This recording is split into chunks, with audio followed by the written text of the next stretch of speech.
ክርስቶስ ጸጋ ያልሰጠው ሰው የለም። አሁን ዛሬ የምነግራችሁን ነገር ከያዛችሁት መክሊታችሁን ታውቁታላችሁ። አጋንንት የተደረገን ነገር ያውቃሉ። የተደረገን ነገር ያልተነገረን ነገር ማወቅ አይችሉም። ገንዘብ ምን ያደርጋል? ያከብራል፣ ያለብሳል፣ ጤና ይሰጣል፣ ሀብት ይሰጣል። ትታከምበታለህ፣ ቢርብ ትበላለህ፣ ብትራቁት ትለብስበታለህ፣ ከብረህበት ትኖራለህ። ገንዘብ ኦሪትን ብትጠብቃት ድልብ የድልብ ታበላሃለች። ሰይጣን ደግሞ ከኢንተርኔት በጣም ብዙ ጊዜ እንደሚፈጥን ላንገራችሁ። ሀብት እንዲኖራችሁ ጤና እንዲኖራችሁ ከፈልጋችሁ 10 ቃላትን መጠበቅ። ሰይጣን አንዱ ጋኔን እኮ ነው። አንዱ ጋኔን እኔ አይኔን ጭፍን አንድ የቶሎ አይናችሁን ጭፍን ግልጥ አድርጉት በቅጽበት ቶሎ በሉ። በቃ ቶሎ ማለት አሁን እንደሱ እስከምታደርጉ ድረስ ከሰባቱ ሰማያት ተነስቶ ከዚህ ምድር በታች ውሃ አለ፣ ከውሃው ቀጥሎ እሳት አለ፣ ከእሳቱ ቀጥሎ ነፋስ አለ፣ ከነፋስ ቀጥሎ በረባሮስ የሚባል ጨለማ አለ። ከዚያ ደርሶ መልሶ ሰባቱ ሰማያት የሚደርስበት ፍጥነት አለ። መጽሐፍ ቅዱስ ገንዘብ ነው። ሀብት ይሰጣችኋል፣ ጤና ይሰጣችኋል፣ አይምሮ ይሰጣችኋል። እናንተ ግን ገንዘብ ሲባል ሄደ በኤቲኤም የምታወጣው የተቆጠረ 10 ብር ነው የሚመስላችሁ። እኔ በቀር ሌላ አምላክ አታምልክ፣ በሐሰት አትመስክር፣ ሰንበትን አክብር፣ የባልንጀራህን ገንዘብ አትመኝ፣ ወደ ባልንጀራ ሚስት አትሂድ፣ የእግዚአብሔር የአምላክህን ስም በከንቱ አትጥራ። እነዚህን ቆጥራችሁ ጽፋችሁ ስሯቸው። እነዚህን ስትጠብቋቸው ሀብት ከቤታችሁ ደጅ አንኳኩቶ ይመጣል። ክርስቶስ ጸጋ ያልሰጠው ሰው የለም። ማንም ሰው እዚህ ውስጥ ያለው ሰው በሙሉ በአጠቃላይ መክሊት አለው። አሁን ዛሬን የምነግራችሁ መክሊታችሁን ነው። መክሊት ማለት አንተ እርሻ ክፍል ነው ምናምን እያልኩ እነግራችኋለሁ ማለት አይደለም።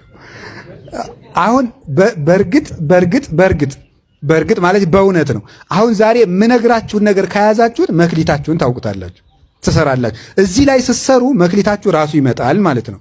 አሁን የምነግራችሁ ነገር ላይ ስትሰሩ መክሊታችሁ ያን ጊዜ ራሱ ይወጣል። ከቃሉ ጋር ናችሁ? እግዚአብሔር ከሁላችን ጋር ይሁን። ስንት መክሊት የሰጠው አለ? በሉ እንጂ 5 መክሊት የሰጠው አለ። 5 መክሊት ምንድነው ነው? 5ቱ የሙሴ መጻሕፍት ለእናንተ እኩል ተሰጠዋል አልተሰጡም? እነዚህ በሉ ንገሩኝ እንጂ ተሰጠዋል። ለእኔ ብቻ ነው አሁን 5ቱ? እነዚህ ማለት ኦሪት ዘፍጥረት፣ ዘጸአት፣ ዘሌዋውያን፣ ዘሁልቁና ዘዳግም እነዚህ ለእናንተ ጭምር አልተሰጡም? ሂደህ በ150 ብር ይህን መጽሐፍ ቅዱስ መግዛት አትችልም? ስለዚህ 5 መክሊት የሰጠው ማን ነው? 5 መክሊት የሰጠው በሉ እንጂ እስቲ 5 መክሊት ያለው ያውጣ። አሁን አውጡ 5 መክሊት ያለው እንዴ! ሌሎቻችሁስ አታምኑም እንዴ በሙሴ መጽሐፍ? አዎ፣ ስለዚህ 5 መክሊት አላችሁ ማለት ነው። አሁን ሰው ዝም ብሎ ሰነፍ አይደለ? እየሮጠ ይመጣና ዝም ብሎ ከአንዱ መነኩሴ ከኔም ጭምር ሰው መስየው ነው አባ እንዲሁ መክሊት ንገረኝ። እኔ ምን አውቅልሃለሁ? መክሊት የሚባለው 5ቱ መጽሐፍ ነው ጌታዬ።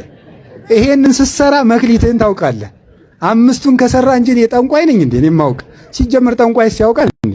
የውሸት ያውቃል። በርግጥ በነገራችሁ ላይ አጋንንት ያውቃሉ።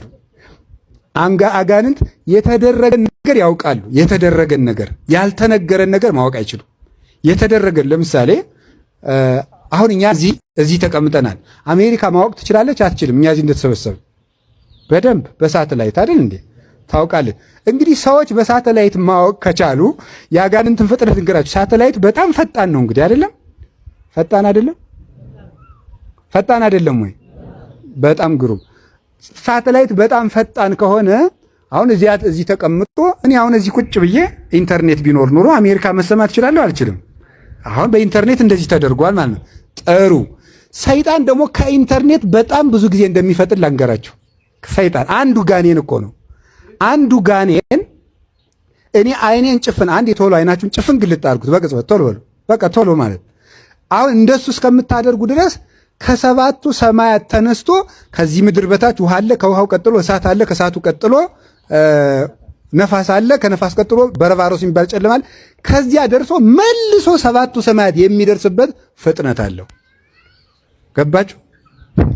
በጣም ከብርሃን ፍጥነት እንግዲህ የእናንተ ሰዎች እና አልበርት አንስታይን እንደተናገሩት በጣም ፈጣኑ አንዱ ብርሃን ነው። ከብርሃን ፍጥነት በጣም ብዙ ጊዜ የሚፈጥነው ማን ነው? ጋኔን ነው። ስለዚህ ምን ያደርጋል? በዓለም ላይ የተደረጉ ነገሮችን ተዘዋውሮ አሁን እኔ እዚህ ቁጭ እንዳልኩ እንደስከምል ድረስ አሜሪካ ደርሶ ይመጣል ማለት ነው። ማን? ሰይጣን። ስለዚህ አሜሪካ የተደረጉ ነገሮችን ሁሉ ሊነግረኝ ይችላል ማለት ነው። አሁን ስለዚህ ጠንቋዮች ማንም ሳያውቅህ የተወለድክበት ሀገር ሳይፋጥራ ይባላል ይላል። ምን ችግር አለ? እኔ ስወለድ ሰይጣን እየዞረ ስለነበር ያውቀዋል ማለት ነው። ስለዚህ ሰይጣን የተደረገን ነገር ምን ይላል ብያቸዋለሁ?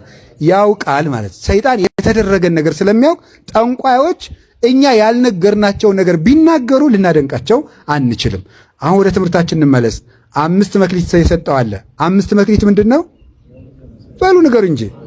5 ገንዘብ ምን ያደርጋል? ያከብራል፣ ያለብሳል፣ ጤና ይሰጣል፣ ሀብት ይሰጣል። ትታከምበታለህ፣ ቢርብ ትበላለህ፣ ብትራቁት ትለብስበታለህ፣ ከብረህበት ትኖራለህ። ገንዘብ ኦሪት ምን ታደርገ?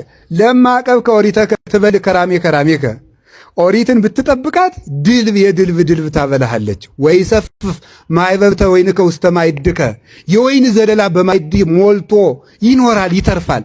ወትርየይ እስከ ነሳልስ ወራብ ትውልድ ውሉደ ውሉድከ እስከ 3 እስከ 4 ትውልድ ድረስ እድሜ ጨምራለህ፣ የልጅ ልጅ ዘመን ታያለህ ይላል።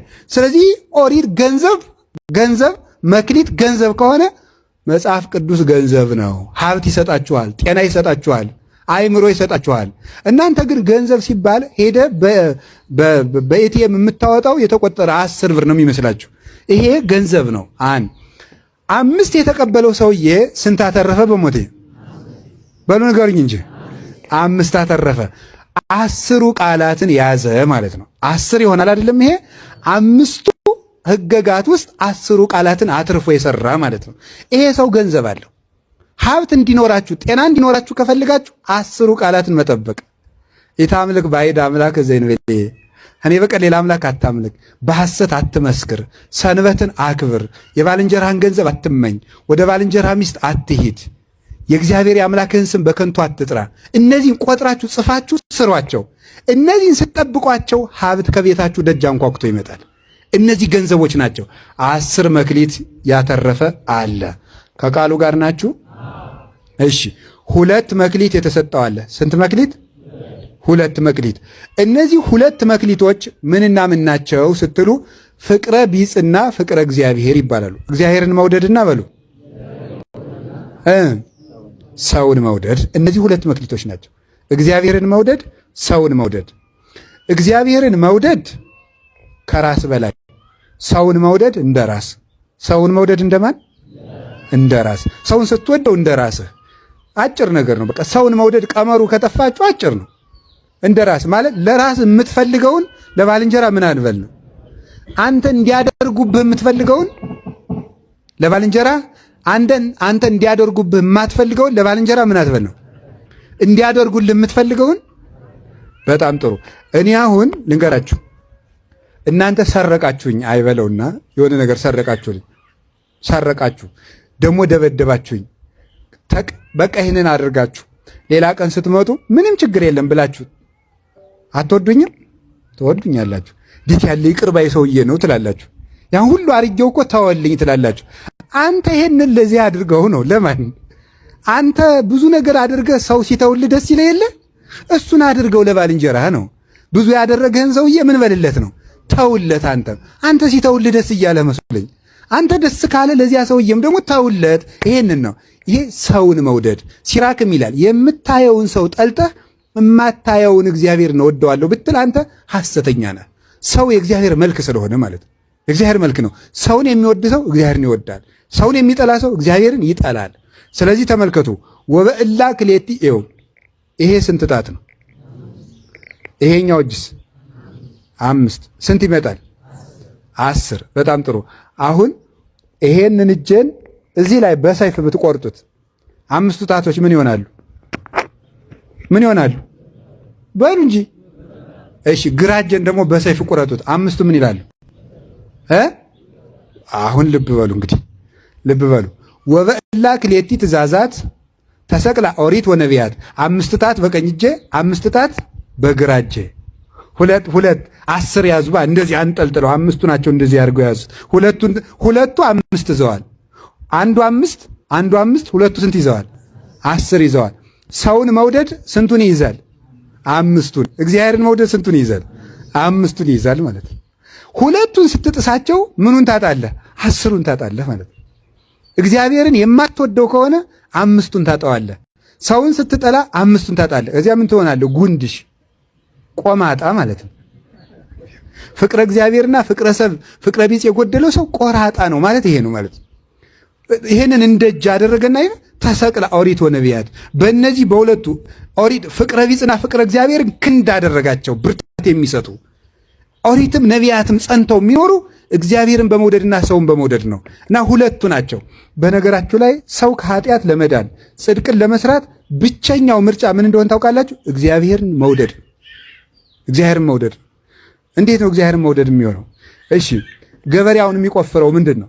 ይቆፍራል፣ ያርማል፣ ይደክማል። ለምን? እንጀራ ስለሚወድ ነው። ለምትወደው ነገር ዋጋ ትከፍላለህ። ዝናብ ትመታለህ፣ ፀሐይ ይመታሃል። ዝናብ እየመታ ትሸከማለህ፣ ፀሐይ እየመታ ትሸከማለህ። ጭዱን ይሸከማል። አሁን በመጋቢት ፀሐይ እየመታው ገበሬው እኛ ቤት ቁጭ ብለን እየዋል። ለምን? ለሚወደው ነገር ነው። ለምትወደው ነገር ዋጋ ትከፍላለህ።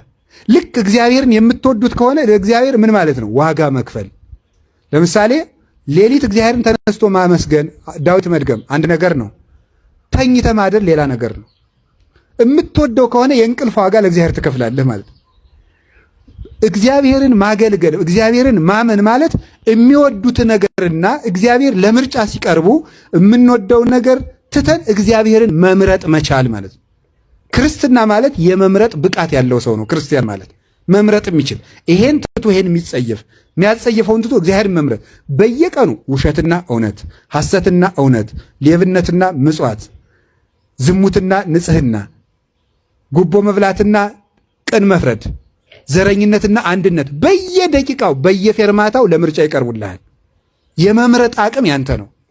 በየሴንቲሜትሩ እነዚህ ምርጫዎች ይቀርባሉ። ሂዱ ተንቅሳው፣ ዝም ብለህ ባህር ዳር ዝም ብለህ በአስፓልቱ ዝም ብላችሁ በእግራችሁ ተራመዱ። ጥቂት ሜትሮች እንደተራመዳችሁ ኃጢአትና ጽድቅ ፊት ለፊት ይመጣሉ። እዩዋቸው፣ ፊት ለፊት ቆመው ይታያቸዋል። እግዚአብሔርን መርጠህ ካለፍ አንተ እግዚአብሔርን ወደዋል ማለት ነው። እግዚአብሔርን መውደድ ሁለት መክሊት። ይሄ ሰው ስንት ያተርፋል? በሞቴ ንገሩኝ። በሁለት ያለው ስንት ነው የሚያተርፈው? አቤት 5 እንዳትሩ ወደ ጣቱ ሄዳችሁ። ሁለት መክሊት ያለው ሰውዬ ስንት ነው ያተረፈ? ከዛ ስንት ይኖረዋል? ሰውን የሚወድና እግዚአብሔርን የሚወድ ሰው አራቱን ወንጌልን ይይዛል ማለት ነው። ሰውን የሚወድ ሰውና እግዚአብሔርን የሚወድ ሰው አራቱን ወንጌሎች ፈጸማቸው ማለት ነው። በቃ ሌላ ምንም የለው። ይህን ስትይዝ ወንጌልን ፈጸምካት ማለት ነው። ሌላ ምንም የለው። እኔ ይገርማል እኮ ጌታ ግን ያለ የዮሐንስ ወንጌል ምዕራፍ 13 ቁጥር 34 ላይ እንዲህ ብሏል። ወበዝንቱ የአምረክሙ ሰብ ከማርዳእየ አንትሙ እምከመ ተፋቀርክሙ በበይናቲክሙ። እርስ በርሳችሁ ከተዋደዳችሁ ያን ጊዜ ሰዎች የኔ ደቀ መዛሙርት መሆናችሁን በዚህ ያውቃሉ አለ። እርስ በርሳ በቃ የክርስቶስ ደቀ መዝሙር የመሆን ዋናው ምልክት እርስ በርስ መወደድ ነው። የክርስቶስ የመሆን ምልክት ወፍጻሜውሰ ለኩሉ ሕግ ወማይልቅቱሰ ለኩሉ ሕግ ተፋቅሮ በልብ ንጹሕ። የሕግ ሁሉ ፍጻሜ አንደኛ ጢሞቴዎስ ምዕራፍ 1 ላይ የሕግ ሁሉ ፍጻሜ በንጹሕ ልብ መዋደድ ነው ይላል። የሕግ ሁሉ ፍጻሜ ከኦሪት ዘፍጥረት ምዕራፍ 1 ቁጥር 1 እስከ ራዕየ ዮሐንስ ምዕራፍ 22 መጨረሻ ድረስ የሕግ መጨረሻው በንጹሕ ልብ መዋደድ ነው። ተዋደን መክሊት እንድናተርፍ እግዚአብሔር ይርዳን። እግዚአብሔር ይርዳን። ይኸውላችሁ ለምሳሌ እንገራችሁ። ተርቤ አላበላችሁኝም፣ ያዙ እስኪ በሉ እናንተም። ብጠማ አላጠጣችሁኝም፣ እንግዳ ሁኜ ብመጣ አልተቀበላችሁኝም፣ ብታሰር አላስፈታችሁኝም፣ ብራቆት አላለበሳችሁኝም። እነዚህ ሁሉ የምን ጥያቄዎች ናቸው? የፍቅር ጥያቄዎች ናቸው። የፍቅር ጥያቄዎች ናቸው እነዚህ ሁሉ ማለት ነው። ክርስቶስ ሲመጣ የሚጠይቀን የምንም ጥያቄ አይደለም፣ የፍቅር ጥያቄ ነው። ለምን? ብራብ አላበላችሁኝም። ለማን? ለዚያ ወንድምህ። መቼ ተርበህ? ማይዜ ርህበከ ርኢናከ ወያብላዕናከ። መቼ ርቦህ ነው? መቼ ነው ያላበላንህ አሉት። ዘይገበርክሙ ለአሐዱ እምእሉ ንዑሳን ሊተ ይገበርክሙ፣ ወይም ለደጋጎቹ ደግሞ ዘገበርክሙ ለአሐዱ እምእሉ ንዑሳን ሊተ ገበርክሙ። ከታናናሾቹ ለአንዱ ያደረጋችሁት ለእኔ ያደረጋችሁልኝ አለ። ልብ በሉ፣ እግዚአብሔር ክርስቶስን ሰዎችን መውደድ ክርስቶስን መውደድ ነው። ለሰው ማብላት ክርስቶስን ማብላት ነው። ለሰው ማልበስ ክርስቶስን ማልበስ ነው። እና መቼ ይርበርደዋል ክርስቶስ? ክርስቶስ መቼ ይርበዋል? እሱ የሕይወት እንጀራ አይደል እንዴ? ቢራብስ እኮ አንድ ጊዜ ነው፣ እሱም ለእኛ ቤዛነት ነው። ክርስቶስ መቼ ይታሰራል? አንድ ቀን ታሰረ፣ እሱም እኛን ነፃ ለማድረግ ነው። ሰውን ማስፈታት እግዚአብሔርን ማስፈታት ነው። ሰውን ታሞ መጠየቅ እግዚአብሔርን መጠየቅ ነው። ይሄንን ነው ጌታ የነገረን። ከቃሉ ጋር ናችሁ? እግዚአብሔር ከሁላችን ጋር ይሁን። እሺ ከቃሉ ጋር ናችሁ? አንድ መክሊት የተሰጠው ምንድን ነው?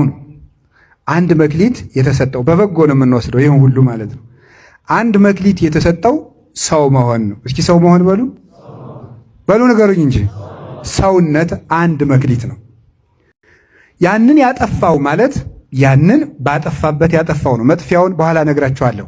ሁለተኛ ትርጓሜ 5 መክሊት የሰጠው አለ። 5 መክሊት የሰጠው አለ። ልብ ብላችሁ ስሙ። 5 መክሊት የሰጠው አሉ። 5 መክሊት የተሰጠው ጳጳስ ነው። 5 መክሊት የተሰጠው ጳጳስ ነው። ጳጳስ 5 መክሊቶች አሉት። ዲቁና አለው፣ ቅስና አለው፣ አይቅርታ አንድ ዘልያለሁ፣ ክርስቲያንነት አንድ አለው፣ ምእመንነት። ጳጳስ ምእመን ነው አይደለም? ምእመን እኮ እናንተ ቀላል ስም መስሏቸዋል። ምእመን እኮ የእግዚአብሔር ስም ነው። ምእመን እግዚአብሔር በሁሉ ቃሉ እግዚአብሔር በቃሉ ሁሉ የታመነ ነው። ምእመን የእግዚአብሔር ስም ነው። ቀላል ስም እንዳይመስላችሁ። ምእመንነት አለው፣ ክርስቲያናዊነት አንድ። ከዛ ምን አለው? ምን አለው? ዲቁና አለው 2፣ ቅስና አለው 3፣ ጵጵስና አለው 4፣ ሊቀ ጵጵስና 5። የሊቀ ጳጳስ ጸጋው 5 ነው።